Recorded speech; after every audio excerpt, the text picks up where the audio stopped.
Welcome back to the 𝐾𝐿 show. This is Tim. Today is June 17th, 2021, and you're about to get Timified. But before we initiate the Timification, reminder, you might want to watch this on ×2 speed. And to new viewers, here's what this channel does in general terms. I address the two major mistakes that you make that are holding you back in a profitable crypto journey. One, when you click buy, you don't know what you're doing. You have no idea if it's a statistically probable trade. That's actually what we're going to cover here today. Two, you don't take profits. You don't sell, and maybe you've never sold. You are a buyer and a prayer. I help to convert you into a profit pimp. So if those things sound great, watch the whole video for me. At the end, if you end up subscribing, also leave me a thumbs up. It helps the algo, especially when there's waning interest in crypto. But most importantly, if you do subscribe, wait till the end of the video until you decide you like the content. But I need you to leave me a comment whether you want to be a cryptillion or a crypto crackhead. We all have crypto pronouns here in this community, and they're gender neutral and gender fluid. So are they gender combinable, like Kryptonian or something, or whatever people... I don't think you can do that. It's against the rules. Anyway, so again, turn it up to ×2 speed. Returning cryptillions and crypto crackheads, are you ready? Initiation of Timification. Here we go. What are we staring at, man? Like, what are you doing? You're supposed to be... We're supposed to be analyzing price. Like, this just looks like a duck, you know? Like quack. New viewers, there's a running joke about ducks and quack on this channel, but that actually kind of looks like a duck. I'm not gonna lie, doesn't it? Does this not look like a duck to you? Like, just draw some wings here. But anyway, so what we're gonna do here is today we're gonna look at Bitcoin and try to figure out if simple tools allow you to get a feel for the probability of what's getting ready to play out, and you don't even need sophisticated tools to figure it out. So I was inspired to make this video for YouTube because during actually both my live chats today in my Patreon community, I realized I went over something like stupid simple, but it was really good to go over, and it's worthy of free content. That snippet, at least, what it is. So I'm going to go over a snippet of what we did in the live chat today, and it was based off of one of my patrons who asked a really great question, and it led to this, so I want to cover it for you real quickly. Based on the idea that I think a lot of people are getting stuck on using indicators for trading decisions when really perhaps you should use price and the behavior of price itself. So my channel, I do those two major things, but I also try to lead people to be more intimate with price itself, to study its movement, right? Like a snake or a duck, like how different people walk. Okay, different coins walk a different way. So that's what we're going to do here, and hopefully I give you a compelling reason why sometimes the simple things get you as far as you need to go in specific regard to, I have enough data to be confident that I have over an 80% probable trade, or whatever your threshold is. I have crossed my threshold of a probable trade, 70% or 65, whatever yours is. And really those sophisticated tools beyond there, they might tweak it a little bit, but they would only give you slightly more information in specific regard to, should I bet the house on this or should I not bet the house on this? But if you're not using TA in that way, you don't even need sophisticated tools, at least in this instance. So that's what this video is going to be about. Let's do it. And again, if you don't have it on ×2 speed, you might do it. So what we're going to focus on here, even without price, what we're staring at is, I'm on the daily chart. This red line is the moving average of 10 days. This is the average price of 21 days. This is the average, that's the same red line. This is the average price over 200 days. But these are EMAs, meaning the most recent price is weighted slightly more heavily as opposed to a straight average where they're all added and then it's divided by the number of numbers you added, right? So it's slightly weighted towards recent price, but it's very similar to just a straight average. So what we're looking at here is how Bitcoin behaves as a price. And you can see price is not here. We're going to get there. But we're going to see how does Bitcoin behave when this setup happens. And after viewing all of those instances, what do we think is going to happen just based off behavior? And do we think we have a statistically probable trade above our threshold of entering a trade? I wouldn't make this video if I didn't think the answer was clearly yes, but leave me a comment if you don't agree with my assessment here. So the very last, actually, we might want to take this as a set of three. So the context of this is 2019 and entering 2020, when Bitcoin was pulling out of a capitulation in a bear market. So this was the 2020 the 20K top up here of 2017. This is the drop from 6,200 down to 3K or 3,200, right? And this is when it screamed up to 14K and then slammed back down to 4K. And after it slammed down to 4K, then it started pulling out of the bear market. And then in October, it was just up to the moon until April. So that's the context we're looking at. So it was crawling out of a bear market. It was it was just a big range. It was a monster range of Bitcoin. Let's not even count that. Let's go from here to here. But it was still, that's only a 62% range. Altcoins do way more than that. So it's honestly a normal size range. But in dollar values, it looks like a lot. I mean, 11K down to 6K. But on a percentage basis, it's actually not that big. So what we're looking at here is we're looking at the approach of the red and yellow line being both below the orange line and relatively close to where it essentially wedges price between the orange line and these two approaching lines, the red. So this line right here is the red and the yellow. We're looking for instances of sandwichy. Okay, so it's a squeeze. I call this a squeeze play. That's not the actual trading term, but my background is I'm mostly self-taught, kind of like my plumbing skills and electrical skills. I just use YouTube, right? And then I'm self-taught. So I got to name things my own. So does this probably have a name? Yes, but let's just call it squeeze play, okay? And so this squeeze play, as price went below here, because the moving averages, if they were down here, price at one point at least went to there. So if I put price back on, you can see it did, right? So it was a big dip, and in price's approach, in its recovery, even though it did end up failing, price went significantly above this line. It did not fail that line. Not even close. Let's put price on. It freaking screamed past it. 22%. It failed, yes, but that's not the point. Another sandwich. Price was getting wedged. Obviously, since the moving averages went above, price went even higher than that because price had to pull these averages up, right? So let's put on price. It did not fail. In this instance, it did not behave in the idea that price got rejected and petered out and went down. Another instance, all in a row, because it was a very squirrely market. Like, honestly, crypto lost a lot of interest, and that was the best time to buy. This is when I was accumulating Deep Onion and Viacoin, because I like monetary coins and privacy coins, and one other project that I've talked about on my channel too. I was accumulating with my fiat. I wasn't trying to trade. Like I stopped trading a choppy market. I just dollar cost averaged this whole time. Obviously, I traded a small portion of my account to practice and read books and educated myself, but I was not betting my bank. I was a dollar cost averager during this time.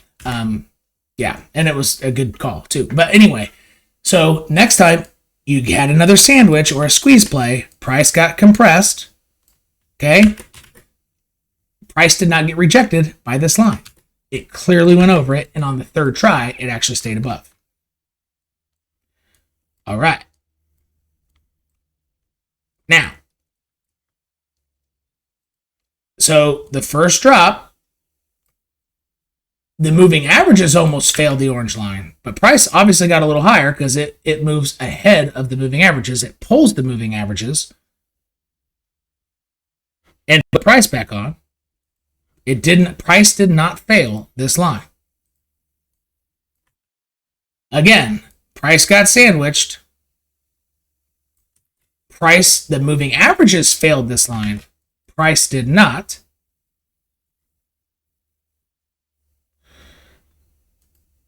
And it got above. Barely, but it did. So there are a lot of failure points, but each time price gets above. Here, there was no sandwich. So that's not a case. Now we're getting way back. 15. Here, another squeeze play. So this wasn't a squeeze play. It didn't, like, there was no sandwich, right? It didn't get close enough. The general trajectory is still down. In order to get a squeeze play, you kind of have to round out. Or a squeeze play can't happen. That's how those happen. So these have to be approaching this on a nice approach. So squeeze play, the moving averages, barely got above. It ended up failing it, but price got above. Why do I keep forgetting how to put price back on? And then it failed, okay?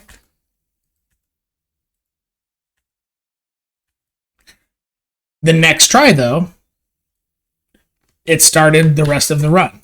So there are a lot of instances where it fails once and then continues. It only failed twice after a year and a half or two of a bear market. Yeah, 2 years of bear market, it did it twice. Have we been 2 years of a bear market? No. So it likely won't behave in this way. It could. But I'm thinking if price gets above, it ends up failing. It'll only be once. And then on the next hop, it'll go. Even going back, wait to 2011. 2011. Squeeze play. Price got above. And it tried to avoid the cross. It crossed back down, and then it came back. Actually, honestly, I kind of think something like this is about ready to happen. If I had to choose one, I bet this reiteration is what plays out. Or maybe slightly lower. Yeah, honestly, I bet it's going to be like this. I personally, and price doesn't care what I think. It's just out of all possibilities, if somebody held a gun to my head and I had to choose, I would choose this one. I'm not saying this is the one that has to happen. I'm saying if I had to choose, I would choose this reiteration of what's about ready to happen. However, that's not the point of this video. The point of this video is, how does Bitcoin behave in a squeeze play? In terms of everybody saying it's going to break down. Well, so far, there's zero evidence that it's getting ready to break down, at least now. The moving averages haven't even touched this line, and they have always at least touched them and gotten slightly above, and it might fail after, but price has got a long way to go. So this squeeze play put price back on, it got well above. Came back down to retest, leveled out, then kept charging forward. So personally, I am personally favoring, and you know what? I don't know if I have a statistical edge on favoring. I don't know. I just think that this is what's going to happen. And again, price doesn't care about me, right? But all you need to do in trading, you don't need to think things. You need to analyze your probabilities of entering a trade. And that's what this is all about. And hopefully not use super sophisticated tools to do it. I'm trying to prove to you, you don't need sophisticated tools to break your threshold of, I know what I'm doing when I click buy. Okay? So, that's all the reiterations. What kind of track record did it have of price fully breaking this? And actually the moving averages coming up to at least touch it in worst case. There was only one case, it only touched it in a squeeze play. The moving averages, not price. All others, it went above. So you have like a 90% chance that Bitcoin will go high enough, perhaps, 48K, to pull these averages up above here. And it's, I wouldn't say, even though it is 100% of cases, Bitcoin price went fully and closed daily candles above the 200 EMA 100% of times. Does this give Bitcoin a 100% chance of doing this? No. but it's a damn high percent. It's a really high percentage. All right? Very high. Hopefully I'm making sense here. This makes sense to me. You just look at all the other times it happens, and it has never happened once. So is it probable that this is the first time that price gets rejected and moves down? No, it's highly improbable. And so let me take you back. I was potentially, like I claimed to be, I don't really know if I was, I think I was, but I was essentially the first crypto YouTuber to be screaming at my viewers, a dump is going to happen, before any other YouTuber. There might have been mentions. I know some people mentioned, yeah, we could, come back and test the weekly, the weekly 21 EMA when it was down, up here, and price was way up here at 40K. Some people mentioned it. I was screaming at my viewers, suggesting hold tether, this and that. Because of the same thing, I found something that over the entire history of Bitcoin had a 100% hit rate. And everybody else's sophisticated tools were saying continuation. And I was mocked. Mocked by people I really like, too. It's actually fun. I like that type of sport. It's fun. It was fun. I don't mean mock in a bad way. Like, it's no hard feelings. It was actually, yeah, it was cool. But I was being mocked. Because I was the only one yelling, and like I was the squeaky wheel. Based off this same simple strategy. And I'll show you what it was. I used the 2-day, very simple RSI, which for some people who know the innards of what I'm talking about, it's ironic I'm using this RSI, but good dude. Very smart guy too. Even though he claims not to be smart, but he is. A 100% hit rate, the 2-day RSI, 100% of the time, when it fully fails and gets rejected by the moving average of the RSI. So what you're looking at here is this red is a bearish zone, this green is a bullish zone, and anything over the white is like really hot. Like you're probably an idiot if you're not taking profits up here. That's what that means. Or looking to take profits soon, right? Because a lot of times this next lower high actually causes a way higher spike in price. So you would actually want to start taking profits on 1 and 2 strikes and divergence, technically. You almost never want to sell this. You want to sell the next lower high. But anyway, so this is the 2-day RSI. Anytime, and so this, I wish I could get rid of the green. There probably is a way I could do that. Hey, I could! Yes! So this white line, damn, I've never done that before. This white line is the moving average of the RSI. Oh no, it's the exponential move. It's the EMA of the RSI. Okay, I didn't know that. The green line is the RSI itself. Huh, wonder why I've never tried doing that. I just figured it out on the fly. And anytime the green, so the RSI, gets rejected, goes below, and technically, I don't know if I would call this a rejection. It could have kept going, so I wouldn't call this a rejection. But anytime it gets here and gets rejected, goes below the white line, comes back up, and gets rejected by it, 100% of times, even stronger than a total uptrend since October, it didn't matter. This is stronger than the current bull run uptrend. This is 100% of Bitcoin price history. It always comes down to this line and lower, meaning a dump was imminent. And I started screaming it around March, and guess what? This was March. 100% hit rate. And that's why on my channel, about every other freaking video I made was trying to warn people, yeah, we might keep going up, but yo, we're going to have a dump. And I got mocked. So here again, I mean, just look. Got rejected. Went below the white line. Green got rejected. Came down. It's 100% of the time. You can do it yourself, though. I mean, it's 100% of the times. There are no exceptions. And so that, even though that is a simple indicator, the power of the 100% hit rate over the entire Bitcoin history ended up proving to be more powerful than the most powerful indicators out there on the planet. Okay? Actually, you know what? The pi cycle indicator actually got this right. So there was one, the pi cycle. Oh gosh. I honestly am a little disappointed this dump happened coordinated with the pi cycle, because that was so annoying. But yeah, that I guess there was one indicator. I guess that did get it right. So I take that back. There was one. But anyway, most people were not looking at the pi cycle because it was retrofitted, but then again, it retrofitted with 100% accuracy and ended up playing out. So with one exception, a very simple indicator schooled all these powerful indicators to the point where I was being mocked at because their indicators still weren't showing a downturn.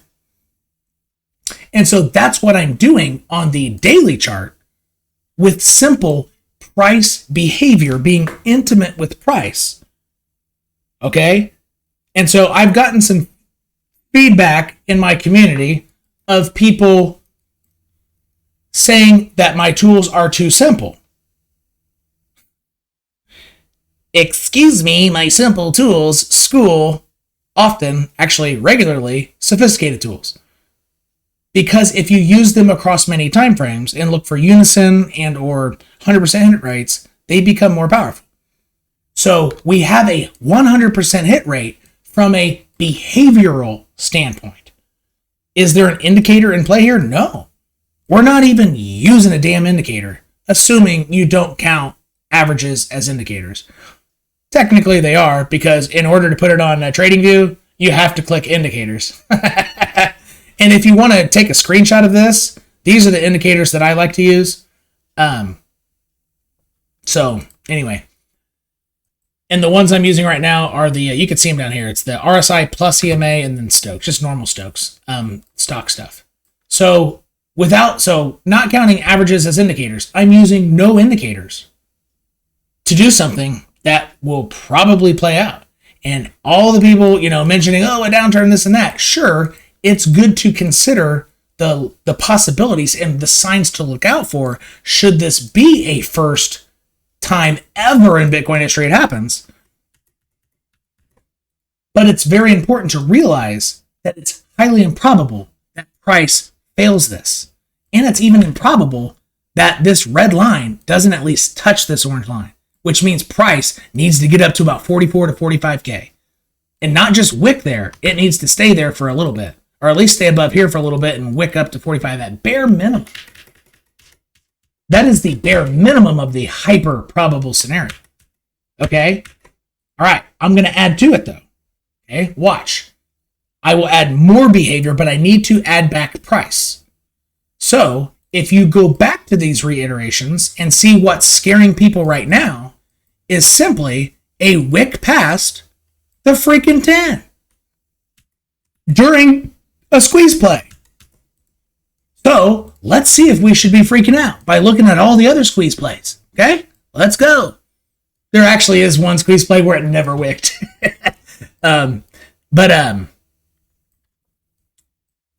Actually, it's kind of helpful to take price off and then tell you where I'm going to zoom in and then add price. So I'm going to add price to here.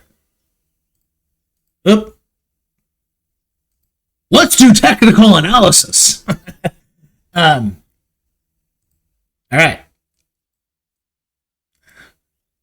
Look, squeeze play initiated. Wick. A full closure below. Closure below. And after this closure, it headed down again, and then massive green candle raced back up. And then that little rally failed. Closure below, massive rally up, led to the culmination of breaking through.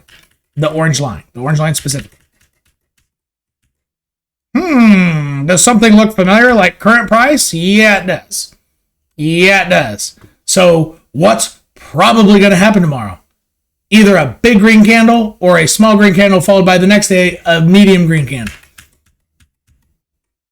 Or price will snap back up today and only become a wick down there and close red above one or two of the lines. Or at least above one. I think right now the red is actually below the yellow. So technically it would be snapping up and close above the red while the yellow is a little higher. The moving averages are postured slightly differently, but price is postured the same. So either this is going to happen, a wick up and a closure right at the line, or it'll close below the line and next day scare people even more and then zoom up for the second most likely, or second, maybe not even most likely, but second possibility. Or the third possibility is it closes sort of below and the next day small green candle, the next day big green candle. So let's see if those instances play out in other squeeze plays. So we have 3. It's just a wick and it closes above one of those moving averages at least. It closes it closes below. The next day scares people even more, but that same scary day, it zooms up and turns into a big green candle. Or that should only be 2. And the third instance is it closes below the line, and then you have slowly green candles moving up, building confidence. Okay? 3 cases. So what type of cases do we have here? We have closure. So that's actually a combination of 2. You had a closure below, a small green candle, then another closure further, and the next day went down even lower, but then it popped up. So this is kind of like a combo of those 3. This is like 2 and 3 combined. And right here, this isn't part of the sandwich because it was still heading down. It's not a squeeze play until it's roughly level and then heading up towards the orange line. So I did it once here too. And so it was a double scare. And it ended up essentially, and so without moving averages, what price was trying to do was establish a higher low. Very simple trading. It's just trying to make a higher low. Before it goes, kablam, now I'm confident. Higher low, hell yes. Because a higher low, even if it's scary while it happens, it creates confidence. And buyers step in, and it's good. All right? Okay. Put the moving averages back on. Here, this squeeze play never really happened. This was bound to fail, because if you just fly above like this without any confidence on these lines, it's going to fail. So this was a clear bull trap. Or, you know what? It was, since it was 28 institutions were in it here. Yeah, this was probably orchestrated by 1 or 2 players, maybe a few, but probably just 1. Or it is possible that somebody with maybe $10 million hit market buy several times over the course of a few days and just kept hitting market buy with like $1 million over, several times a day. That could have been some idiot who didn't know what he was doing with $10 million. But usually if you have $10 million, you're not an idiot. So probably not that. This was orchestrated. So if we see Bitcoin do this, guess what you might want to do? Be holding tether. Sell that shit. Not financial advice. Sell your Pokemon cards. Oh, I think this is the reiteration. Oh no, this one did wick below. Okay, so the sandwich play didn't start until price was about level. Here we go. So sandwich play. Okay, squeeze play. Not sandwich. I don't like sandwich. So wick below, came back up, closed above one of the 2 moving averages. Closed below, big green, following the normal 2 so far. I think this closed. Yep, that closed below. Small green candle, followed by a medium green candle. Exactly the same 3 types of things that happened in that first iteration a year before. Behavior, the intimacy with price, to know what your probabilities are. So not only do you know what you're doing when you hit buy, but you're not freaking being scared for no reason. What's happening right now is fucking normal. And you have literally a 95% chance that price is going to continue going up in a general direction, at least for like a week and a half or 2.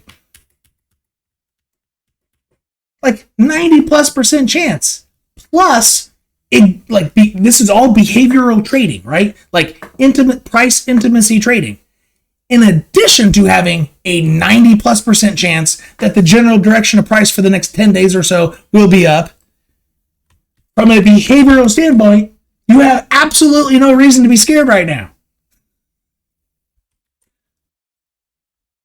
No reason at all.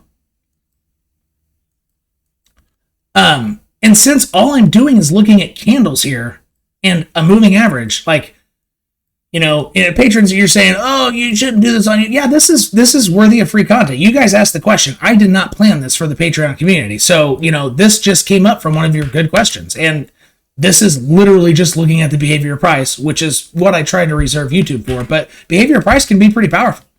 It's all my other little tricks that I tried to save for the community, right? So, like, I can't save this stuff. I can't, you know, my for other viewers who aren't part of the page, I get ratted on a little bit, like, well, this should be for us. I'm like, well, not just price behavior. I mean, come on now. You know, like, maybe somebody in Uganda is watching this, and, you know, $5 a month to them is a lot of freaking money. Like, that's their rent. You know, I want to help them change their lives over there too. So I need to provide some, you know, good content on YouTube too. Which is actually why my price point at the lower tier is that low, because I'm trying to think of price points of folks in, you know, not in underdeveloped nations. That's specifically why my tier is that. So yeah, so there you go. 90+% probability that the general direction of price for the next week or so is going to be up, not straight up, could go like this, but up, higher lows, 90+%. And you have no reason to freak out. Yo, just got typified.